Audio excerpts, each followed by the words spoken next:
Hello and welcome to Reimagine Retirement Travel. I'm Jason. And I'm Roma.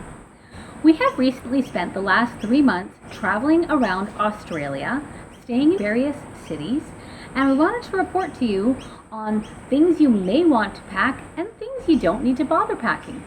We've had an amazing experience in Australia. We are full-time travelers and we obviously need to pack light, so we do not want to bring a whole bunch of extra things to weigh us down. So here's a list of things to pack when you come to Australia. One thing that I would highly recommend that you bring if you're coming to the Southern Hemisphere is a lot of linen clothes. Now, I have found these to be amazing on our travels. They are very good in terms of breathability. They keep you cool, they dry fast. They're a lightweight fabric, and I have them in shorts as well as long sleeve shirts and t-shirts. Another thing you will want to bring will be hats. Hats in plenty.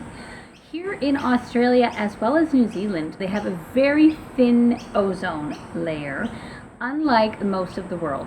So even if you are used to traveling around without your hat, maybe you go golfing without a hat, or you cycle without a hat, and you think, oh, it's no big deal, I'm used to the sun. It is a lot different down here. The sun is a different sun. So we recommend bring a hat, bring hats that you can wear and that you will wear, because you will need them here. It is a different type of sun. Another thing we recommend bringing when you come to Australia are quick dry fabrics. When you go out to the store and you see the ones that advertise moisture wicking or quick dry or lightweight fabrics, those are ones that you want to pack on your trip here. One thing to know about Australia and New Zealand is that either they will not have a clothes dryer in a unit that you rent, or they have one, but they basically tell you they don't really ever use it. Everything gets hung to dry here, which obviously can have an effect on your life while you're in this country. You don't want to wait around for hours and hours for jeans or something heavy to dry. Another thing we recommend packing when coming to Australia would be layers. We don't have indoor heating here in Australia due to the climate, so therefore some mornings can be very chilly. Some climates will be cooler than others. And then of course there are some really humid areas. So layering is really important. You're not going to want to bring bulky sweaters. You're going to want to bring, tank tops, long sleeve shirts, and then light zip up type jackets.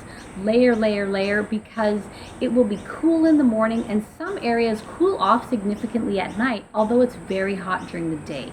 So keep that in mind. You are going to want to layer. Keep some things that will keep you warm, but they are still light.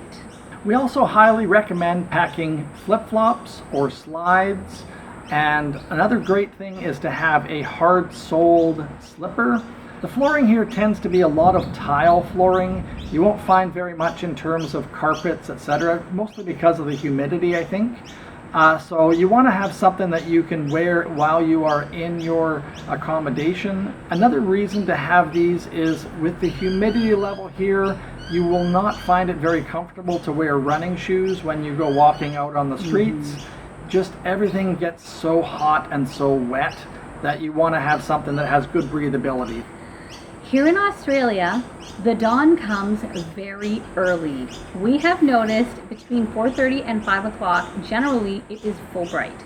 If you are a light sleeper, we recommend both an eye mask as well as earplugs, because as soon as it is full dawn, our friends the birds are out chirping away, and they are much louder than birds we have in North America. So keep in mind, if you're a light sleeper, you're going to want to have protective wear, because morning comes very early here. Speaking of having a good sleep, if you are a person who loves their melatonin, make sure you pack that and bring it with you on your trip. Australia has different rules around melatonin. If you are under 55, you cannot get it without a prescription from your doctor.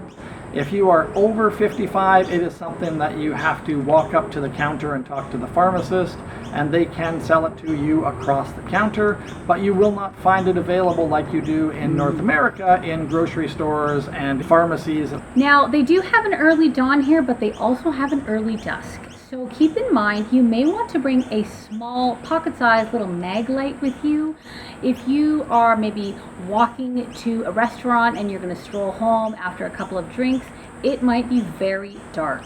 So keep that in mind. It gets dark very early. I would say around 7 p.m. it can be quite dark. We recommend bringing a small flashlight because there are a lot of debris that can be on the street, but the debris could be bugs or frogs or snakes. So you want to be able to see and navigate what you're walking around with.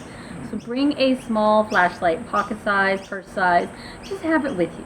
Something I have noticed, a personal preference that I would recommend you bring from North America is an anti-bite, anti-itch cream. So after you've gotten a bug bite, there's, in North America, we have all sorts of things you can put on so that you don't feel very itchy. And here, their anti-itch cream is not really a medicated cream like we would find. It's more of a menthol, a soothing, but it's not really something that's going to help you stop itching or stop feeling that sensation. So I recommend bring yourself some anti-itch cream. Now that we've gone through some of the things that we recommend that you bring to Australia, here's a list of things that you do not need to bring with you. So although you're thinking, well, there's a lot of sun and there's a really thin ozone, I better bring my SPF. Don't bother. The SPF that is sold here is much higher in intensity than what we would find on most of our shelves in North America. So wait till you get here and buy your SPF. The lowest SPF we've seen here is 50. It's very typical to see 100 or 150 SPF. So you're going to want to buy it here. Don't bother packing it. Get it while you're here. It's available everywhere. Once again, very, very thin ozone layer. There's a reason Australia is known as the skin cancer capital of the world. So please make sure that you're protected.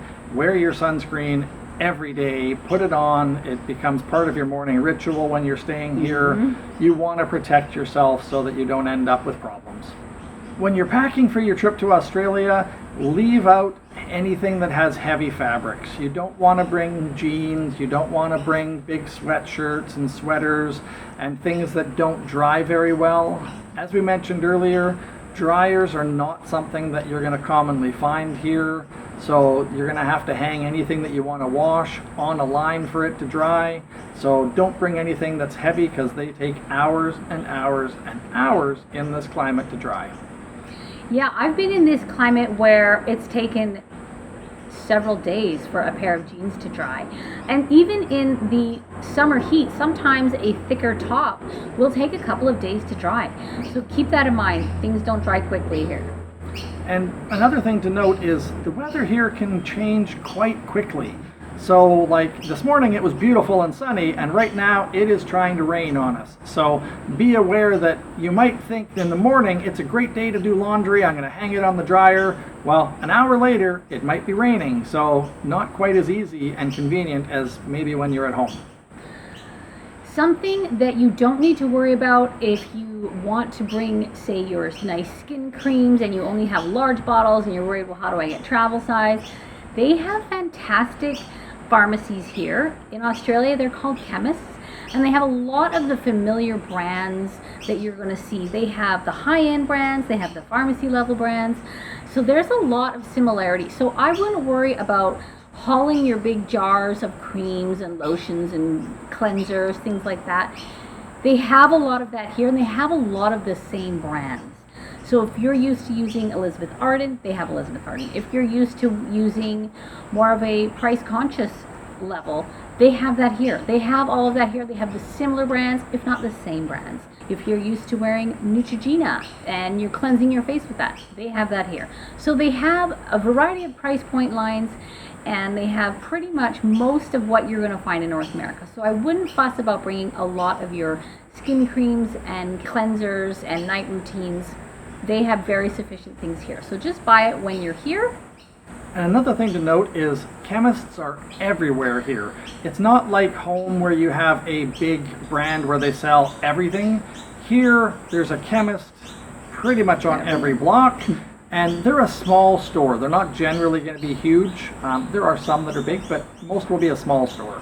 Something else we have found in local chemists here in Australia, again, that's a pharmacy, is they have fantastic customer service. Every time we walked in, they willingly come over and asked if we wanted help, which is very rare.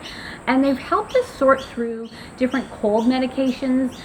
Jason ended up getting a bit of a cold, and they were excellent at helping us know which medications we should take, and it was all very easily available. So the chemists here, which are the pharmacists, are extremely helpful, and we found all the products easily available, so I wouldn't overload your bag with products like that. They are available here. Now, ladies, I want you to be aware, we are traveling to Australia, not to the moon, and so therefore, Australia has Sephora. Australia has a lot of those places that you would want to maybe go get your makeup. Oh, you lost your mascara, or your eyeliner broke, or something like that. Don't worry. They have all of that here. All the same brands. Everything you can find in North America, they have it here. So if it's a makeup product, they have it here. It's the exact same ones. So you can find the same lines for your perfumes and all your makeup. They have Sephora, and they have another major brand called Mecca. They carry all high-end lines of makeup. If that's something you're worried about bringing too much, or you don't want to bring a small size, they have everything here. If you're someone who likes to eat healthy, or you want low sugar snacks or high protein snacks, Australia does those very, very well. You will find they are very keto friendly. You'll find that they have a lot of great protein options. Australia is also really, really good with low sugar options and smaller portion sizes. So you don't need to worry about packing any of those things. You can buy them all when you come here. They're available in the chemists or also in the supermarkets here. Ladies, if you like your hair product, this is not a country to bother bringing your hairspray. There is a lot of humidity, especially if you're in Queensland or more north of that, so that would be Brisbane and north. It is very humid, and your hairspray will be ineffective within 20 minutes. So don't bother bringing your hairspray. Don't fill your bag with things you're not going to need. Enjoy your space for when you want to go home and take some great travel items with you back to your country.